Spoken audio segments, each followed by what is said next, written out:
बहनों को मैं प्रणाम कर कर मेरी बात की शुरुआत करना चाहता हूं। मित्रों, आज इस ऐतिहासिक रैली में मैं पूरे देश को आपके माध्यम से कहना चाहता हूं, मेरे राजनीतिक जीवन में मैंने बहुत रैलियां देखी हैं, इससे बड़ी भी रैलियां देखी है, संबोधित की है, मगर आज इस रैली को संबोधित करते हुए मेरे मन को अपार शांति का अनुभव हो रहा है।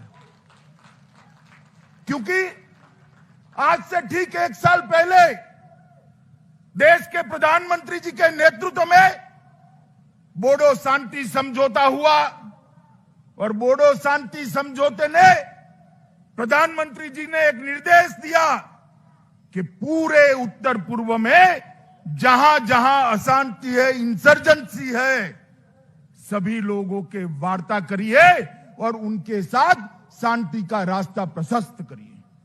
और मित्रों, मुझे कहते हुए आनंद है कि जो बीटीआर क्षेत्र का शांति समझौता हुआ मोदी जी की अगुवाई में, उसको 1 साल आज पूरा हुआ है। आपका चुनाव भी समाप्त हो गया है और शांति के एक नए युग की शुरुआत हुई। मित्रों, सालों से चली आई समस्या जिसने 5000 से ज्यादा लोगों की जान ली, मोदी जी के दृढ़ निश्चय और मोदी जी के मार्गदर्शन और हमारे प्रमोद जी के इनिशिएटिव के कारण आज ये समस्या शांत हो गई है और आने वाले अनेक सालों तक ये हमारा बोडो क्षेत्र विकास के रास्ते पर आगे चल पड़ेगा।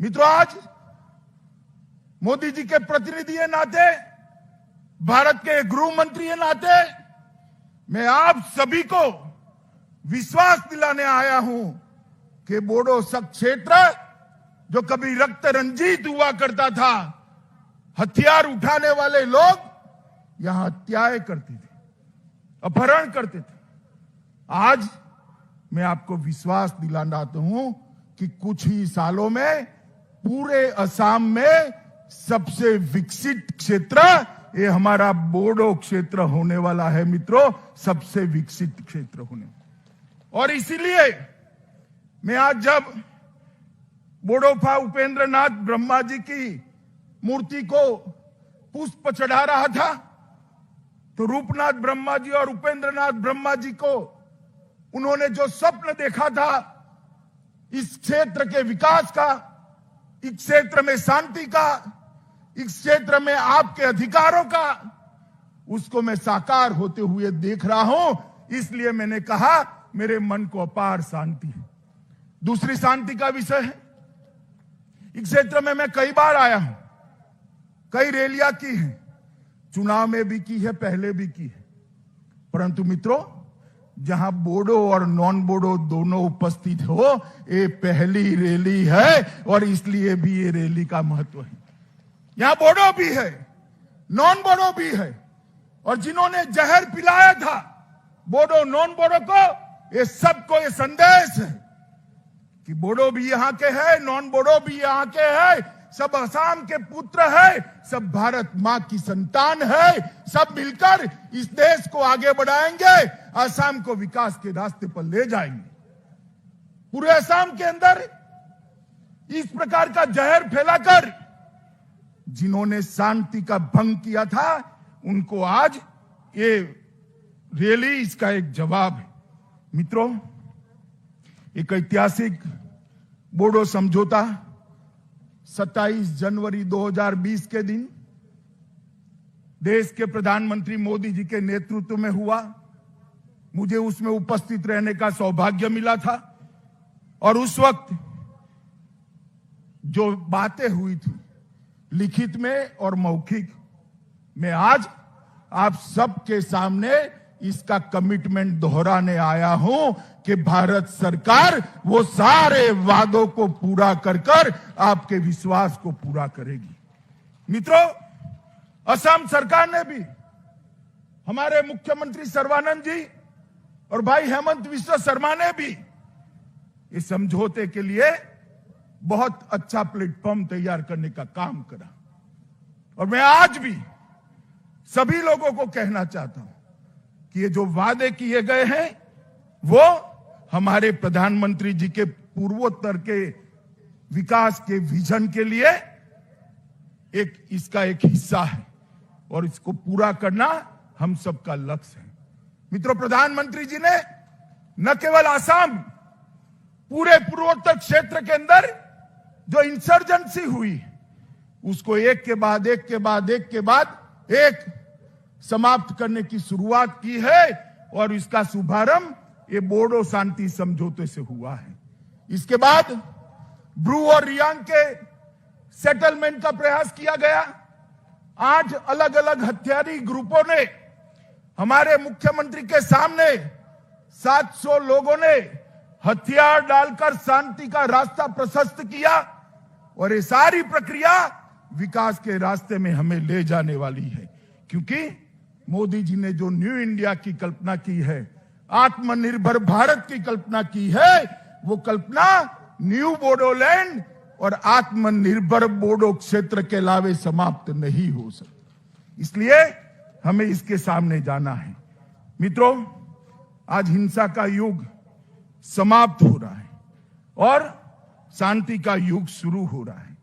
मैंने जैसे कहा, ब्रू रियांग समझौता, 8 उग्रवादी ग्रुपों ने, 700 लोगों ने करीब करीब हथियार डाले और जम्मू कश्मीर के अंदर भी धारा 370 और 35A को उखाड़कर हमेशा के लिए आतंकवाद को निर्मूल करने का काम देश के प्रधानमंत्री ने किया।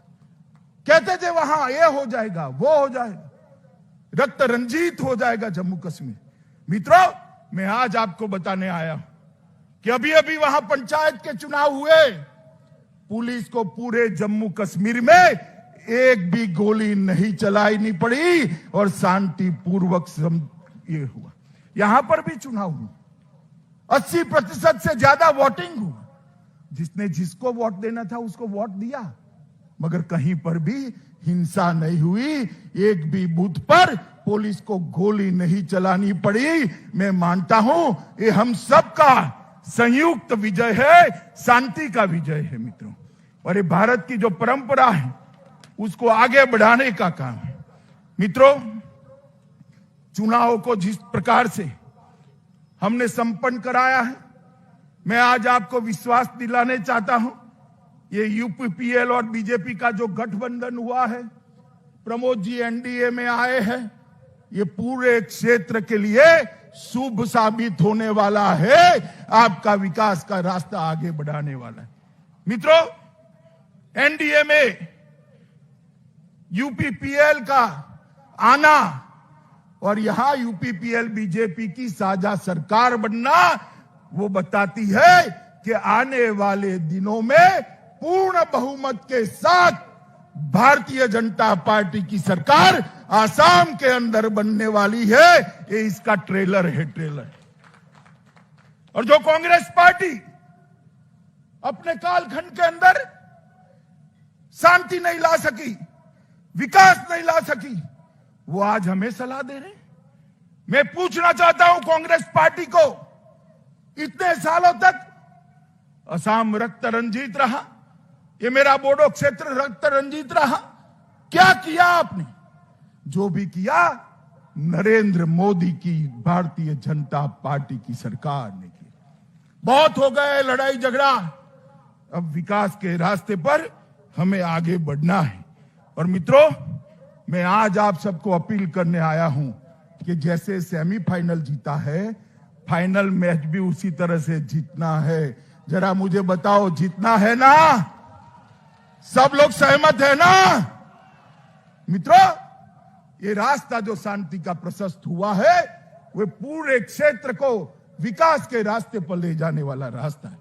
और मित्रों, कांग्रेस पार्टी ने भी कई समझौते किए, मगर समझौते कभी समाप्त नहीं होते थे, उनकी अनुपालना नहीं होती थी।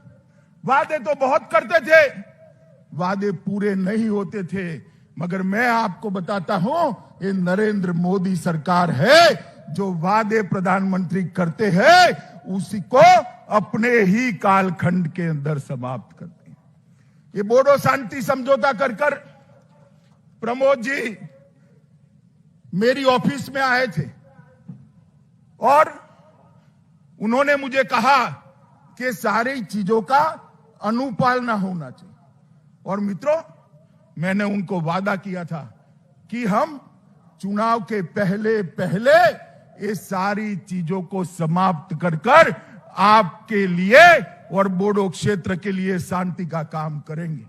मित्रों, आज मुझे कहते हुए हर्ष हो रहा है, जब 1 साल समाप्त हो रहा है बीटीएडी के आसपास के लिए जो बोडो संगठन की मांग थी कि जनजातीय बाहुल्य आबादी वाले गांवों को बोडो क्षेत्र के अंदर शामिल किया जाए और 60 सीटों तक ले जाने के लिए, यहां से लो ऐसा करना, 60 सीटें बनाने के लिए भी विचार की जाए और इसके लिए एक आयोग का गठन काम करने का काम हमने समाप्त कर दिया है।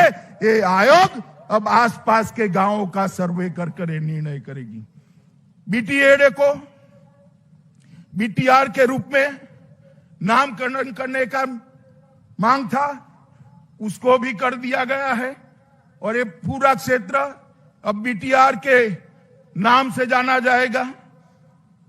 बीटीआर के बाहर रहने वाले बोडो गांवों के विकास के लिए बोडो कचारी वेलफेयर काउंसिल का भी स्थापना कर दिया गया है। जो छुटपुट बोडो भाई रहते हैं उनके विकास के लिए भी असम सरकार चिंता करेगी और बीटीसी और बोडो काउंसिल वेलफेयर काउंसिल के प्रतिनिधियों को शामिल कर एक सलाहकार समिति बनाने का भी काम कर दिया है।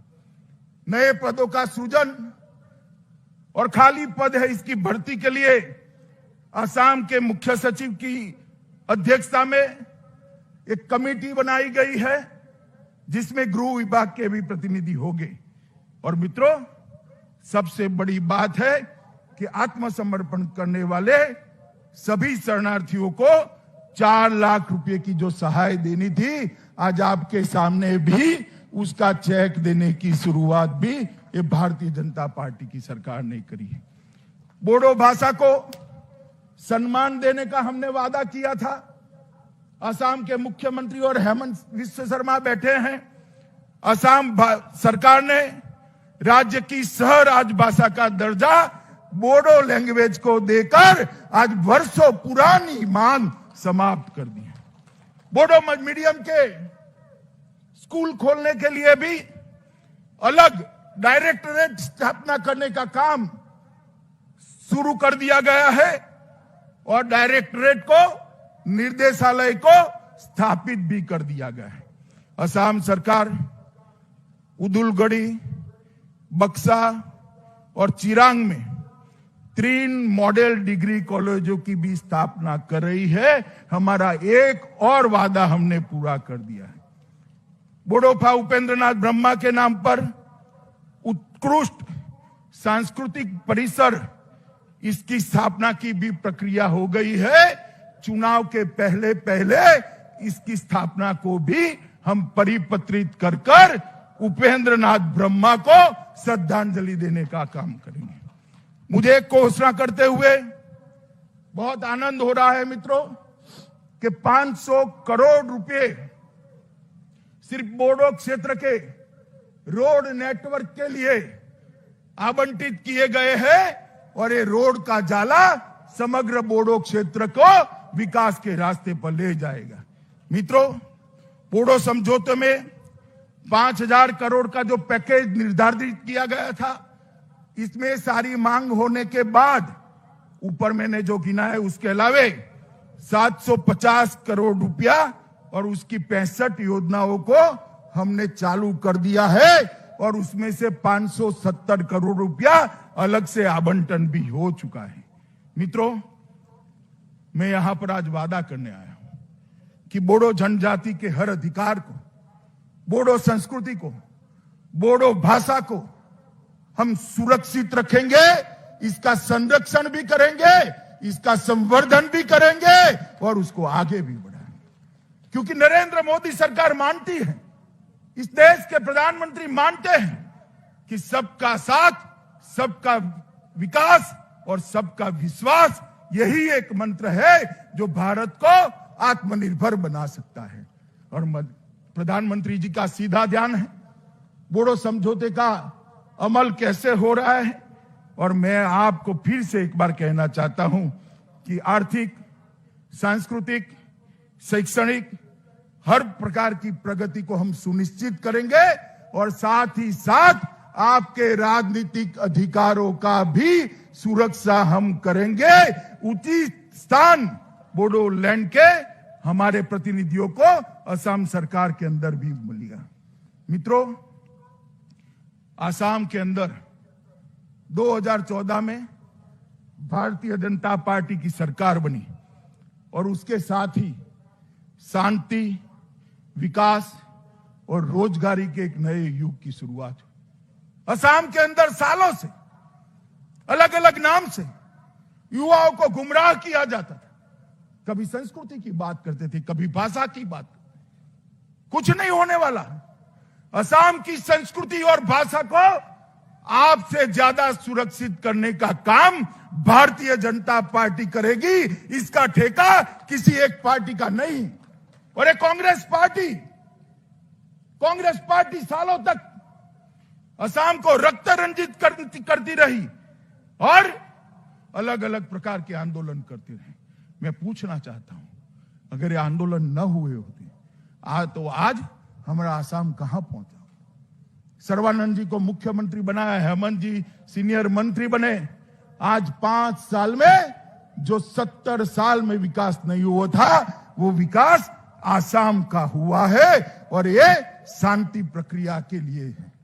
आज भी मैं कहना चाहता हूं कि असमी, नॉन असमी, बोडो, नॉन बोडो, ये झगड़े खड़े करने वाले लोगों को पहचान लीजिए। ये हमारे विकास के लिए नहीं कर रहे हैं, राजनीतिक रोटियां सेकने के लिए कर रहे हैं। और समय आ गया है कि असम की जनता को ऐसे लोगों को सबक सिखाने का। मित्रों, कल ही प्रधानमंत्री आए थे। लगभग 106 लाख, 1.06 लाख, 1,06,000 जमीन के पट्टों का वितरण किया। हमारे प्रमोद जी ने भी यहां पर वो पट्टों का वितरण किया। और मित्रों, जिस प्रकार से कोविड महामारी का असम सरकार ने सामना किया है, मैं हृदय से मुख्यमंत्री सर्बानंद सोनोवाल और स्वास्थ्य मंत्री हेमंत विश्व शर्मा को बहुत बहुत बधाई देना चाहता हूं कि इस विकट लड़ाई को बहुत अच्छे तरीके से दोनों ने नेतृत्व किया है। पूरी दुनिया के अंदर 1% के नीचे मृत्यु दर लाना बहुत कठिन माना जाता है और मुझे कहते हुए आनंद है कि असम का मृत्यु दर पूरे भारत में सबसे कम बड़े राज्यों में 0.47% है, 0.5% से भी नीचे है।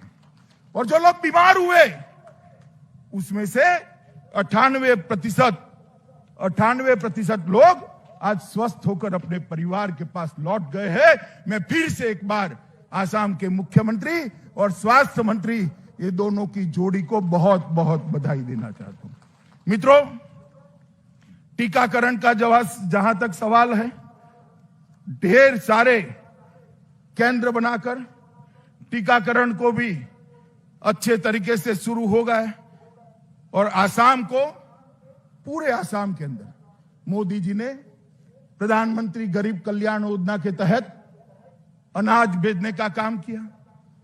धान भेजा, गेहूं भेजे, दलहन भेजे, किसानों को 3 बार सहायता भेजी, फ्री गैस के सिलेंडर भेजे, माताओं के बैंक अकाउंट में 3 बार 500 रुपया भेजा गया और 4 लाख कामगार जो बाहर से आए थे उसको असम सरकार ने 4,000 रुपया प्रति व्यक्ति देकर उनके संकट के समय में सहायता की है।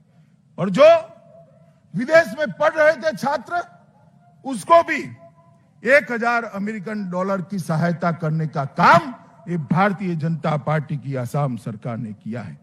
मित्रों, स्वास्थ्य के क्षेत्र में गुवाहाटी में लगभग नया चिकित्सा महाविद्यालय 700 करोड़ 800 करोड़ की लागत से, एक एम्स, टाटा ग्रुप के साथ कैंसर अस्पताल, ढेर सारे काम यहां पर किए गए हैं। और सबसे बड़ा काम मैं ये कहना चाहता हूं कि हमारा आसाम गैंडों से जाना जाता है। ये धरोहर है हमारी, दुनिया भर के टूरिस्टों को यहां लाने की।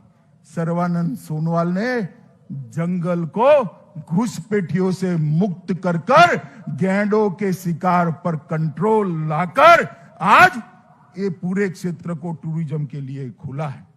असम माला के तहत लगभग नेटवर्क को इंप्रूव करने का बहुत बड़ा अभियान चलाया गया है। पुल और रेलवे क्रॉसिंग के लिए भी ढेर सारे काम किए गए हैं। मित्रों, किसानों के लिए भी ढेर सारे काम किए हैं।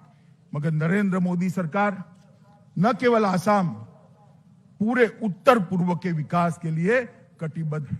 मोदी जी स्वयं ये 2 टर्म में मिलाकर 40 से ज्यादा बार उत्तर पूर्व का दौरा करे हैं। सबसे ज्यादा दौरा करने वाला प्रधानमंत्री अगर कोई है तो हमारे प्रिय नेता नरेंद्र मोदी। मित्रों, 14वें वित्त आयोग में जो ग्रांट मिली, कांग्रेस के 13वें वित्त आयोग से 251% ज्यादा ग्रांट दी। कांग्रेस 90,000 करोड़ दी थी, नरेंद्र मोदी जी ने 3,13,375 करोड़ रुपया दिए। मित्रों, डोनर मंत्रालय के ग्रांट में भी 65% वृद्धि की गई।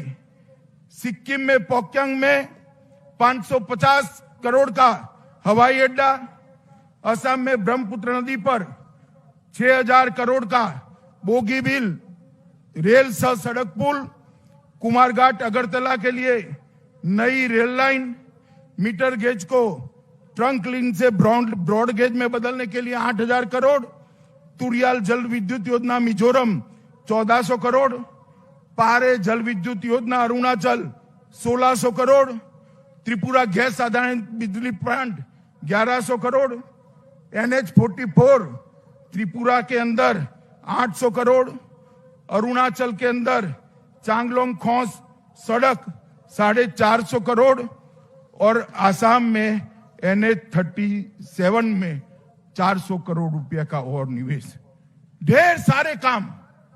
नॉर्थ ईस्ट की सभी राजधानियों को रेल से जोड़ना, हवाई मार्ग से जोड़ना और इसके माध्यम से नॉर्थ ईस्ट का विकास करना। मित्रों, मुझे विश्वास है कि मोदी जी के नेतृत्व में जो सरकार बन रही है, यहां पर भी आप भारतीय जनता पार्टी की सरकार बनाइए। भारतीय जनता पार्टी की ये डबल डेकर सरकार इस क्षेत्र का द्रुत गति से बहुत स्पीड के साथ विकास करेगी और विकास के नक्शे पर हमारे आसाम और बोडो क्षेत्र को पूरे भारत में सर्वप्रथम स्थान पर रख देगी। मित्रों, इस समुचित विकास के माध्यम से यहां टूरिज्म भी आएगा और हमने प्रमोद बोरो पर यहां की जनता ने एक बहुत बड़ा दायित्व दिया है। मैं बोडो जी को कहना चाहता हूं कि आप जरा भी चिंता मत करिए। राज्य सरकार और केंद्र सरकार इस क्षेत्र के विकास के लिए आपके पीछे चट्टान की तरह खड़ी है। आप आगे बढ़िए और शांति के युग की जो शुरुआत हुई है, इसको अगले चरण में ले जाने का काम करिए। और मित्रों, मैं फिर से एक बार कहता हूं, भ्रष्टाचार मुक्त, घुसपैठिए मुक्त, आतंकवाद से मुक्त और प्रदूषण से मुक्त असम अगर बनाना है तो मोदी जी के नेतृत्व में भारतीय जनता पार्टी भी बना सकती है। आने वाले चुनाव में पूर्ण बहुमत के साथ कमल की सरकार बनाइए, एनडीए की सरकार बनाइए और बोडोलैंड के विकास को सुनिश्चित करिए। मैं पूछना चाहता हूं यहां उपस्थित सभी भाइयों बहनों को, बताइए, आप आसाम में फिर से भारतीय जनता पार्टी की सरकार बनाने के लिए तैयार है?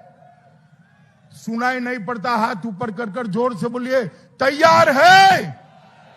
और जोर से बोलिए, तैयार है। तो मेरे साथ दोनों हाथ उठाइए और विजय के संकल्प का मुट्ठी बींचिए और प्रचंड आवाज से बोलिए, भारत माता की, भारत माता की, भारत माता की, वंदे